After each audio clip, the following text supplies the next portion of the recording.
Welcome back, good people of St. Anne's. Omni Via, episode 4. We're 4 episodes in. We're 4 quarter zips in. This is my 4th one. I'm running out. Closet's getting thin. I just got this. It's nice. From good people of the Light of Christ family in St. Mary's Central High School. So yeah, it looks good. I like the heathered blue, a little dark. It fits with the black theme that you always seem to have going on. yeah, did we say, were we intentional with a different quarter zip every time? Is this 4? I thought it was 3. No, this is 4.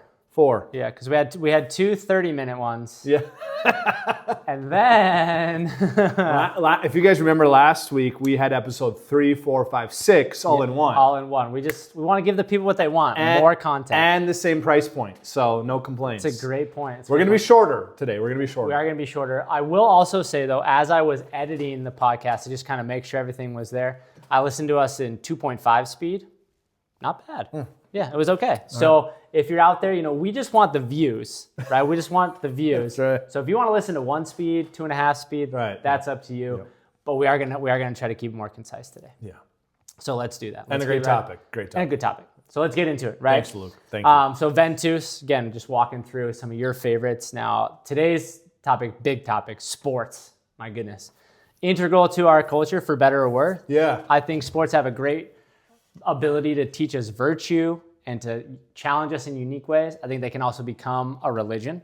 They're great. But that could be maybe a topic for another podcast. But for today, we're going to spin positive.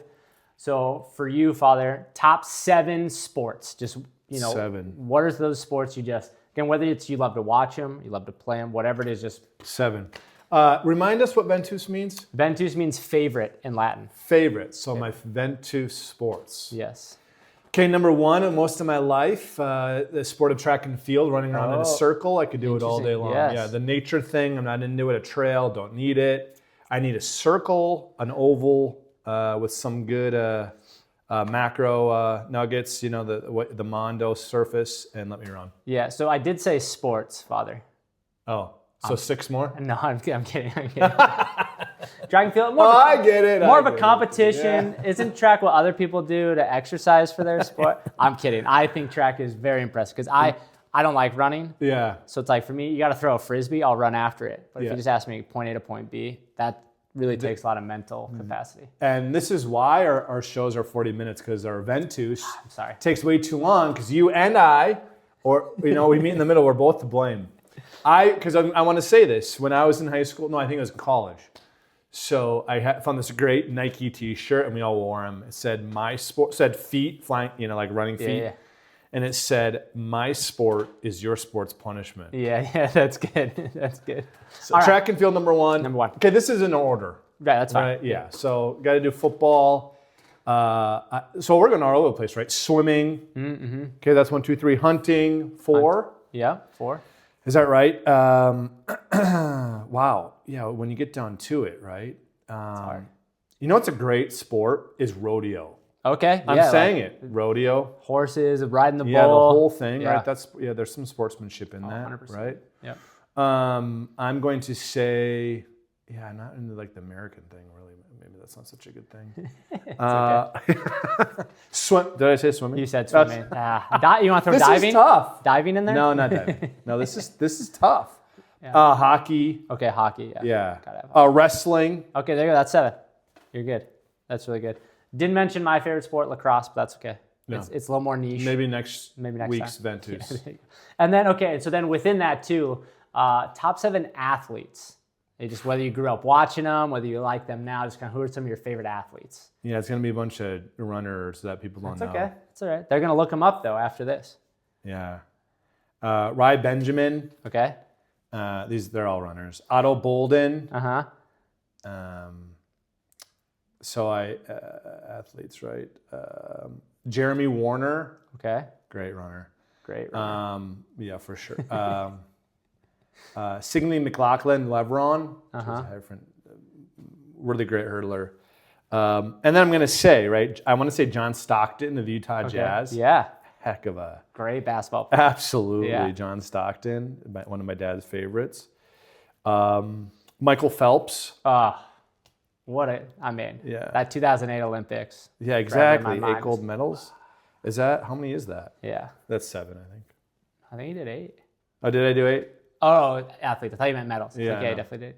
I think you went 4 runners and then you did 2 non-runners, so 1 more. Wow, this is difficult. If I want to do an athlete,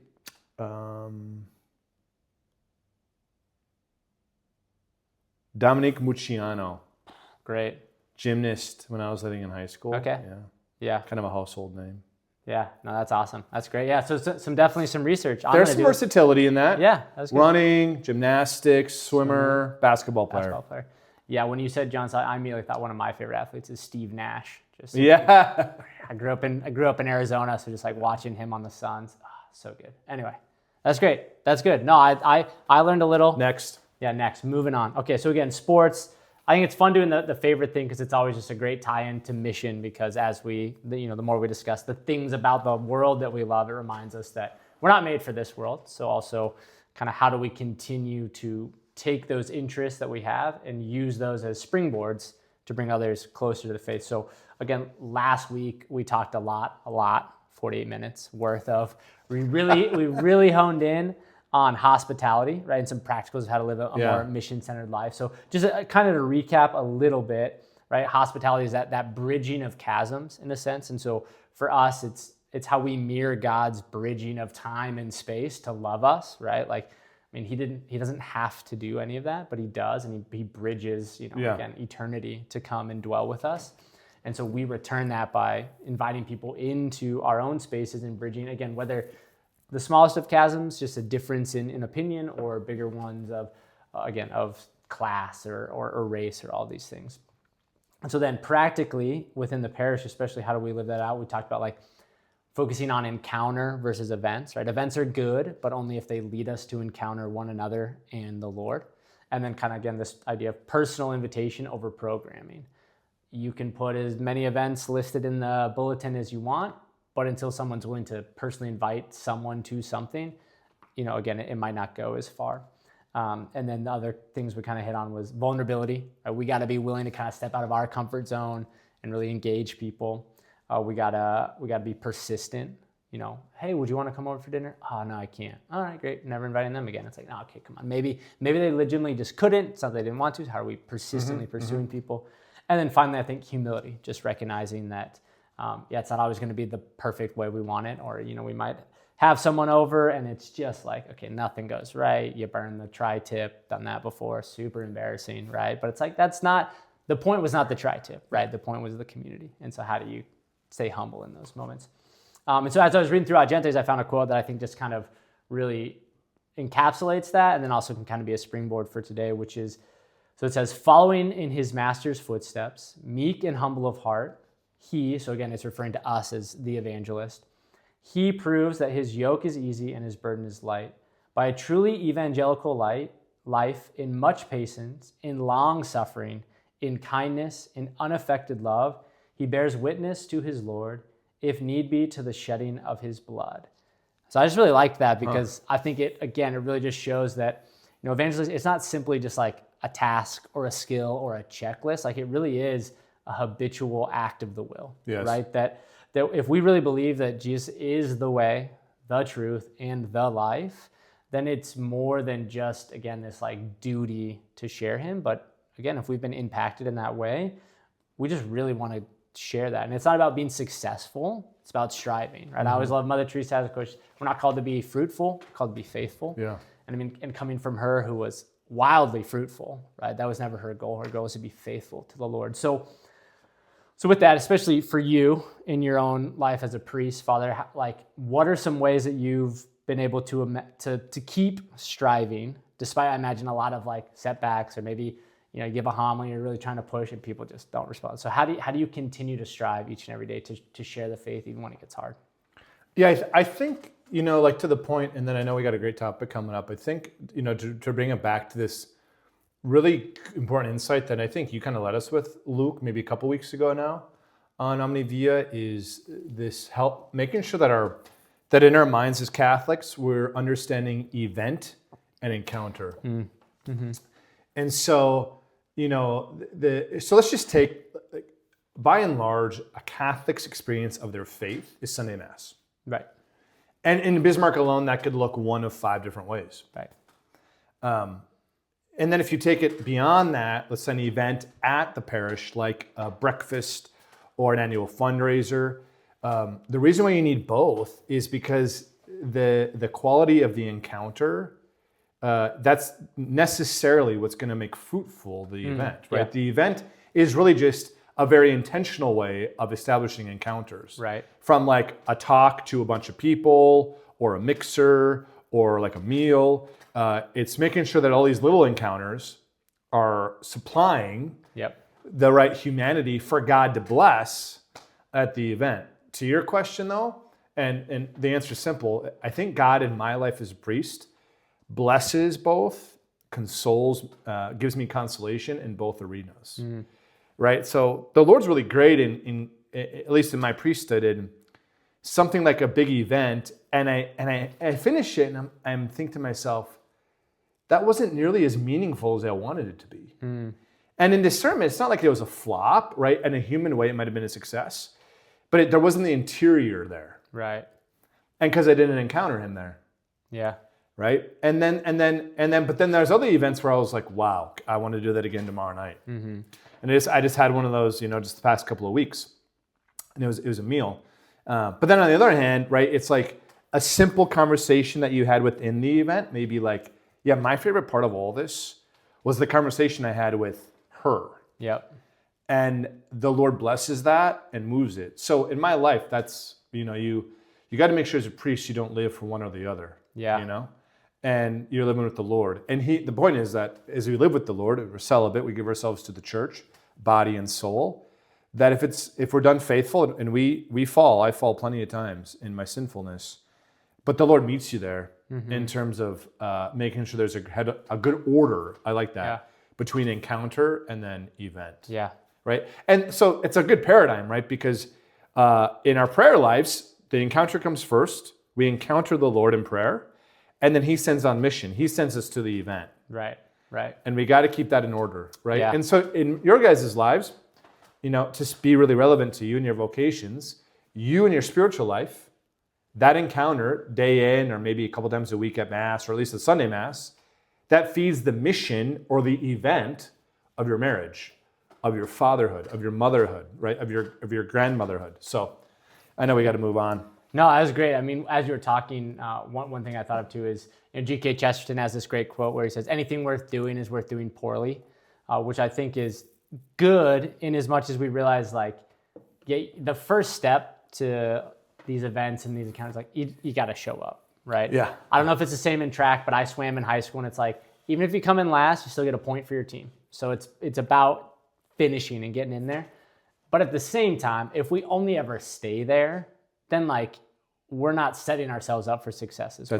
That's right. If you're like, well, as long as I get last, well, I don't need to practice. I could just wear regular swim trunks, or I could just show up in sweats for the track meet. But we don't want to live that way. It's also about how do we recognize that the first step is showing up, but the second step is preparing, like you said, all the little encounters for those bigger encounters. And it's just, I think, so important to recognize that, like, we got to show up, but the more prepared we show up, like you said, the more we're encountering the Lord in our own inner room, the more that we're praying, the more that we're, practicing the skills of hospitality, the more we increase the chances of that encounter coming. Absolutely. The Holy Spirit's the chief evangelist. He's the one that's in charge of whether people are inspired or encountered, but we got to do our part as well. And I think that we can overdo it, but we can definitely underdo it as well. I think this applies well too, right? We're going to talk about, after the break coming up, we're going to talk about sacramental living, and there's like a real, if we do our jobs today, we'll help you figure out, and you can help us understand the event encounter and how that works, because it's a real thing in our sacramental worldview that we're going to tackle after our break. Yeah, let's take a break now. All right. The stained glass window setting in the northwest corner of the Church of St. Anne, adjacent to the side altar of the Blessed Virgin Mary, is adorned with 6 windows, 3 rectangles below 3 square windows. The upper shelf of the 3 squares hold 9 symbols of motherhood that correlate with the 3 theological virtues of faith, hope, and charity, and the 6 superlative virtues in the traditional litany of Loretto.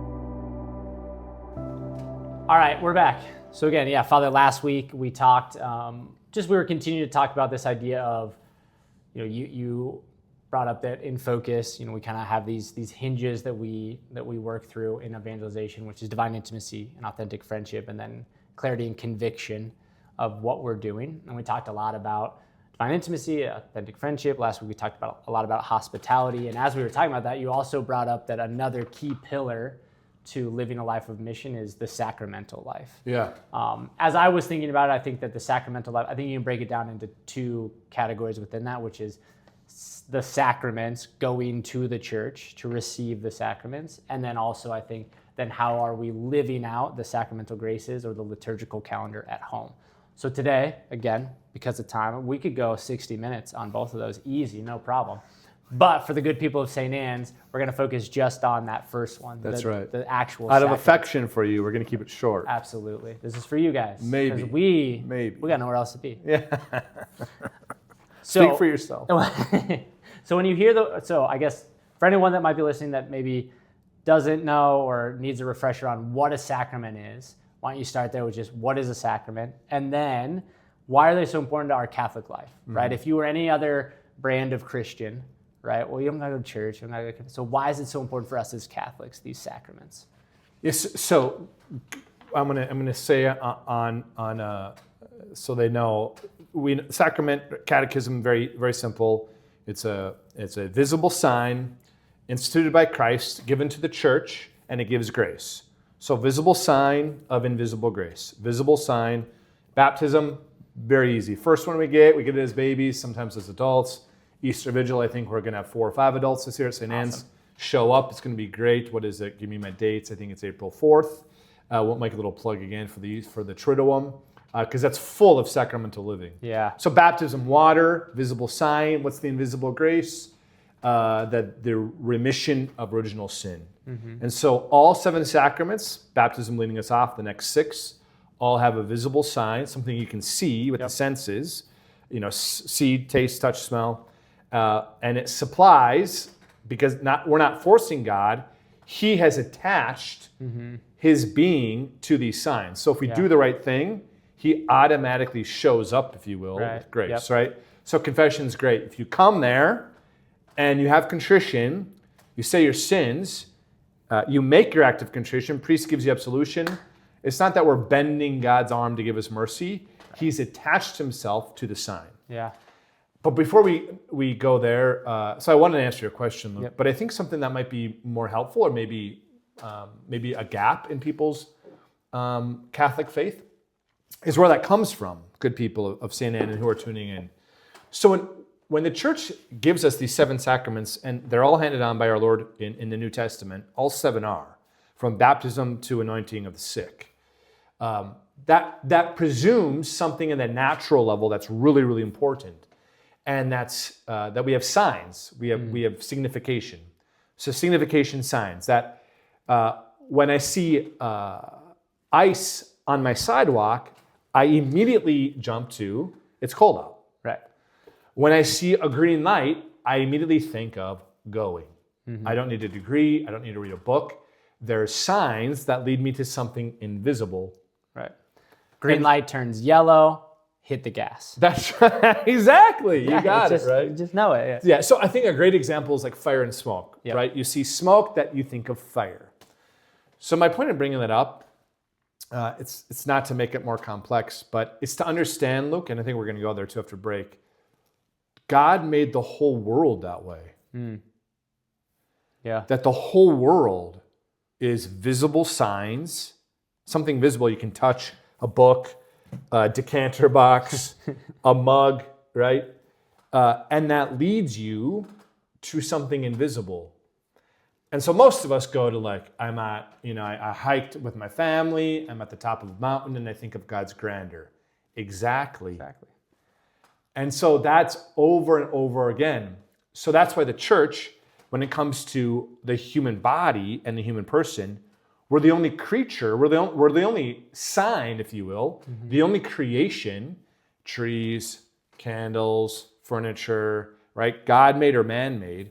We're the only creation that lives in both worlds. Right. The visible world, touching my thighs, my wrists, my hands, right? I'm petting my hair down, making sure I look good. But I also have an invisible interior nature, which is the place of my thoughts, which are very valuable, my emotions, which are very valuable, and my wants. Right. So my thoughts and my affections and my desires. And that's where we bridge into God's life. And so sacramental living and the Catholic faith is really important. So yes, it absolutely is. If you haven't gone to confession, go to confession. Right. You need to get to Sunday Mass, right? All these things. We got to baptize our babies. We got to confirm our young adults. So we got to live the sacramental life. And I think most of you think that, and that's true. But when I leave the rectory this afternoon, Luke, when we leave, the saints really encountered the Lord all the time. Yeah. So it's both. It's not finding God in nature, and then I decrease the merit of a church. Like we might, there's not a separation. What the church gives to me in the sacraments, namely the Holy Eucharist and confession, is God's willed signs, right? Whereas you and I might go out and, if you bear with me, right, when you read the lives of the saints, they may encounter the cold much differently than we do. So you and I, as kind of imbeciles and looking for jobs, we encounter the cold. Let's put a coat on, and we got to go on with our day. But Saint Therese would have encountered the cold, and in her sanctity, she would have been brought to, I'm so pleased with the warmth that God the Father gives to me as his son's bride. Right. The point is it a movement towards God or away from God? Right. And that's the place of sacramental living. Yeah, man. I mean, so many good things that you said in there. One quick thing that I want to add, and then we'll take a break, and then we can dig more into. But I loved what you said about that the sacraments are set up as a vehicle for God's grace. And it's like, and I know I struggle with this too, but it's like, it actually has nothing to do with me, right? Like if I come to Mass, whether I'm excited to be there or not. That's right. Same amount of graces. That's right. Right? So I think that's, again, another important thing about it is I know I can sometimes in my own, personal prayer life, I can get frustrated, or maybe it feels dry, or maybe like I really enjoy this specific type of prayer. It gives me a lot of good feelings, and that's all good. But what is so beautiful about being Catholic is that like grace is just being handed out for free, and we just gotta be there, right? You go to confession, and maybe you're just like, you don't want to be there, or if you're anything like my kids, sometimes it's like, well, mom and dad said I had to come, right? But I've always loved confession, especially in my work in ministry, because you look at that long line of people lined up, and it's just despair, frustration, sad, but every single time person comes out of the confessional, just lighter, a smile. And then especially the times I've seen people go back to confession after years and years and years, oh my goodness, they're a changed person. Well, and real quickly before break, Luke, too, right? So I do believe, and it's worth, a good homily or two, if we can give those. I gave, kind of the natural, or some might say like the philosophical approach to it. Yeah. Which we really need, right? Because we don't want to separate the two. Yeah. And so we don't want to be like, I can't leave the church. Like once I leave the church, then I'm not Catholic. And, right. And it goes both extremes. Like people have this, I only can encounter God at the church. That's not true. Not true. And I don't need the church on a Sunday morning, so I'm going to go hiking and I encounter God there. Right. That's true. You do encounter God there. But it's Christ that instituted the Eucharist and told you and told me through his church that that's what we do to memorialize him. Yep. But to your point of not liking it, I think the train of thought just left the station. So we'll have to go to a break. Okay, let's do it. It happens. Sounds good.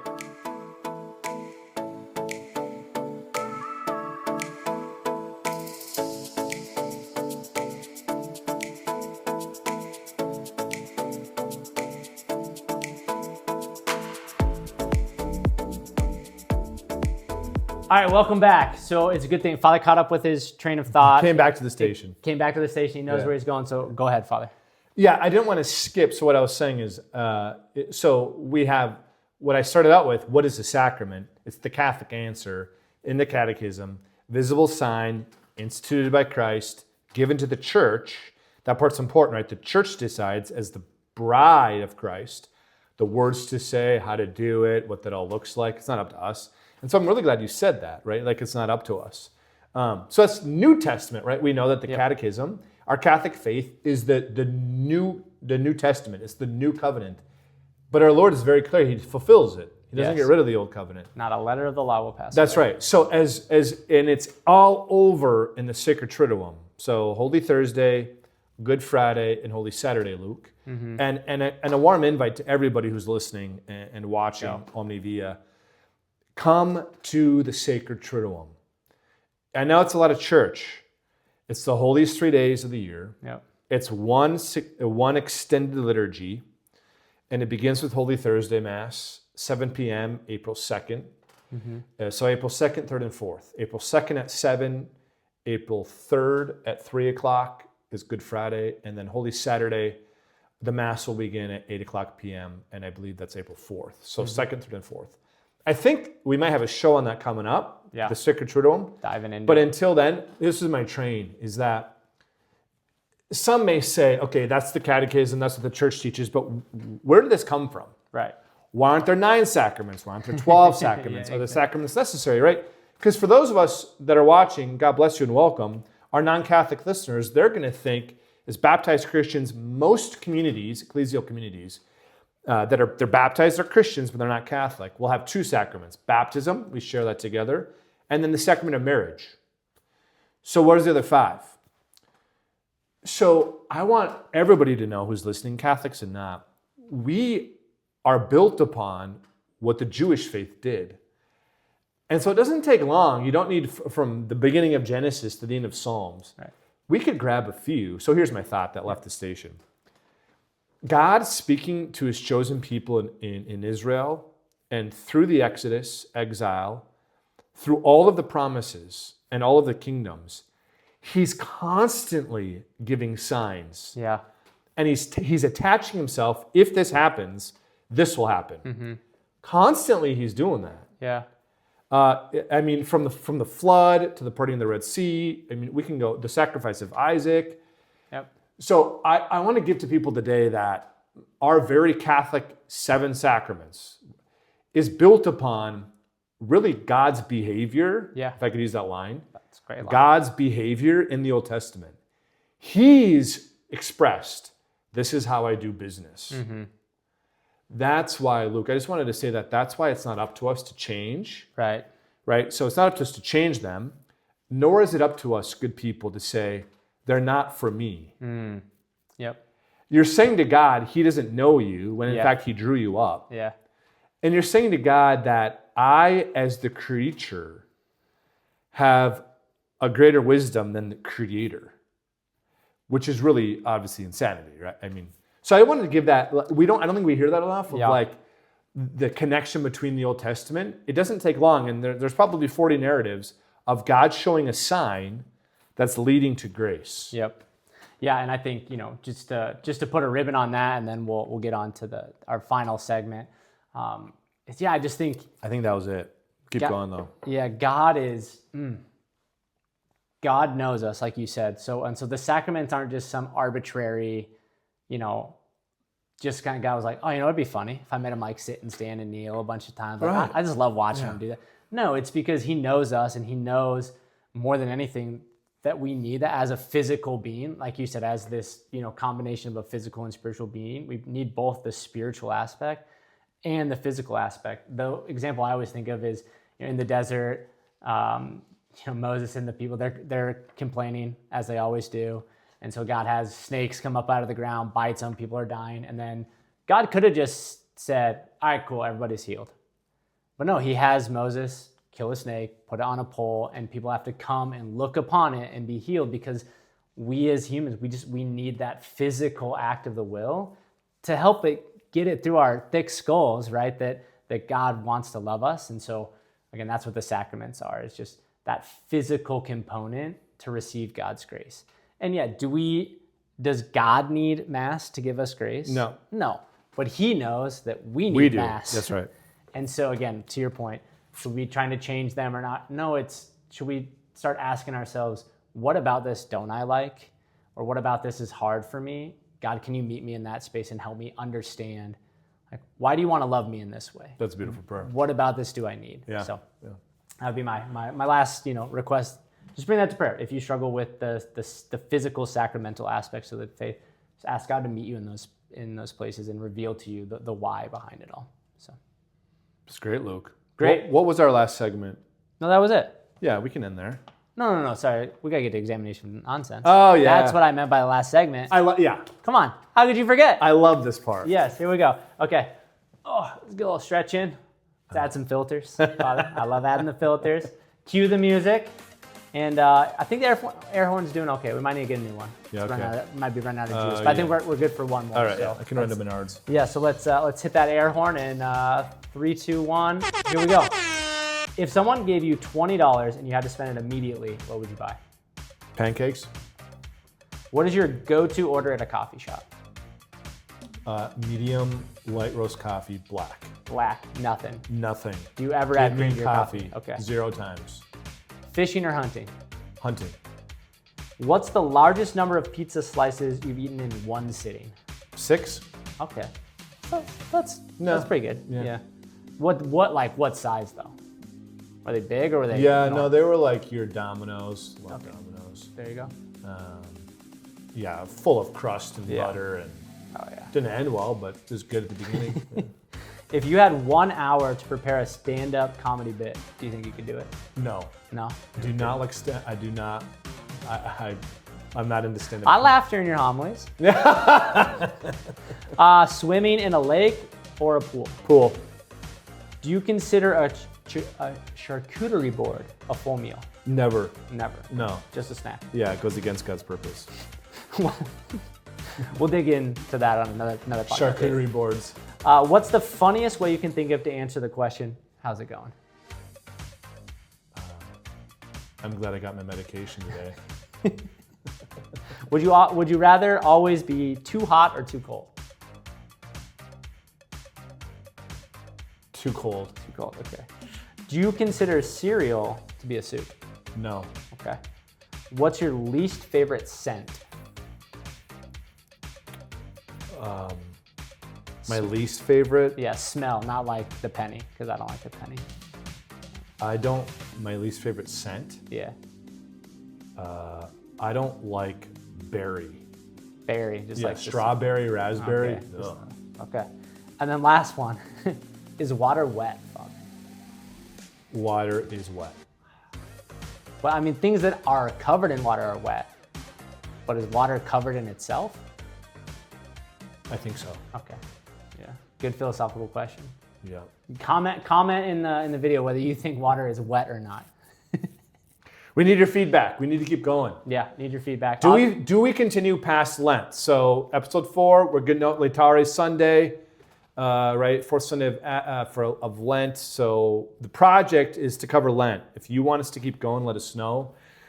We will consider them, although we're both men of self-will. Yes.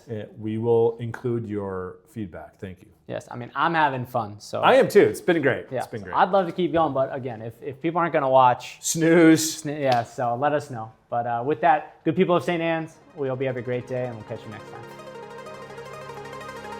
Yes. So what happened last week?